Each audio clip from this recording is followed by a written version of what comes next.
రేవంత్ రెడ్డి తమ్ముడు ఇప్పుడే న్యూస్లో చూశాను. ఈరోజు నువ్వు మీడియా రిపోర్టర్స్ని అటాక్ చేయడం, అంతేకాకుండా 10 సంవత్సరాల వరకు నేనే ముఖ్యమంత్రిగా ఉంటానని. ఇప్పుడు మార్చి 15 కనీసం తాగడానికి మంచినీళ్ళు లేవు. అమీర్పేటలో మాకు ట్యాంకర్ని తెప్పించుకుంటున్నాం.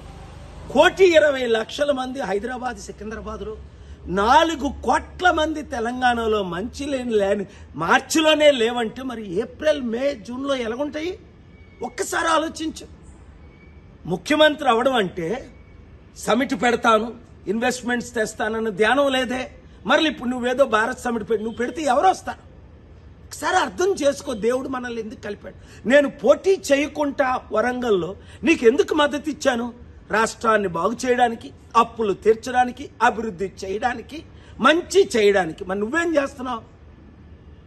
బీజేపీ వాళ్ళని గెలిపిస్తున్నావు. అలాగే రాహుల్ గాంధీకి, కాంగ్రెస్కి మూటలు మోస్తున్నావు అని అందరూ చెప్తున్నారు. ఇప్పుడు దోచుకోవడం, దాచుకోవడం, పంచిపెట్టడమేనా? లేదా ప్రజల మీద ధ్యానం ఉందా? నిరుద్యోగులు ఆత్మహత్య చేసుకుంటున్నారు, రైతులు ఆత్మహత్య చేసుకుంటున్నారు, మంచినీళ్ళు లేకుండా ప్రాబ్లమ్స్ అవుతున్నాయి, విద్యా వైద్యం అన్నది కనిపించట్లేదు. 15 నెలల్లోనే నువ్వు ఎంత ఫెయిల్డ్ ముఖ్యమంత్రి అయితే, ఒక అన్నగా, శాంతి దూతగా, నీ అడ్వైజర్గా నాకెంత బాధేస్తుంది. కనుక ఈ వీడియో చేస్తున్నాను. రేవంత్ రెడ్డిని రీచ్ అయినంత వరకు ప్రతి మీడియా వారు, ప్రతి యూట్యూబర్స్ దీన్ని షేర్ చేయండి. రాష్ట్రాన్ని కాపాడుకుందాం.